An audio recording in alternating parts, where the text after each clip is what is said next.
My name is Anne. I'm come from Vietnam, and I have been in VCC culinary art 1 year already. My name is Catherine Kate Aguilar. I'm currently studying at VCC, taking out PC1, which is the basic cooking. My name is Jacqueline Munoz. I'm from Mexico. I'm studying here at VCC. I used to be an engineer for 15 years, but now I decided to move on, and now I'm here. I already had my bachelor about hospitality in back home country, and I couldn't find my really talent until I got in the VCC. And then thanks to my instructor, and then thank you for everyone in the head office. They helped me a lot step by step to get in the professional chefs. I think the most important thing that I have learned here is to work as a team, to try to support each of my classmates.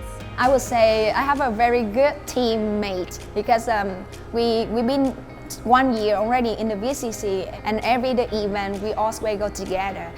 It's a great honor to get an award, especially this one. Going back to school after 15 years of just working it's tough.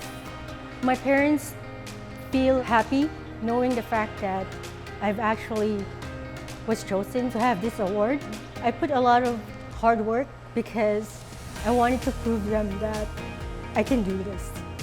When I received the email from the donors, I was like want to cry because as an international student, I never imagined one day I can get that. If I have a chance to see the donor, I would say I really appreciate that. I really thankful to that. And then in the future, I'm willing to give back my heart for another student. I would like to say thank you to all the instructors in VCC downtown campus. You guys all been very welcoming and great. I appreciate everything that you have done for me. Thank you for the support. Thank you for helping students to get their goals. And I will say also thank you to the instructors that trust and support us every single day at school.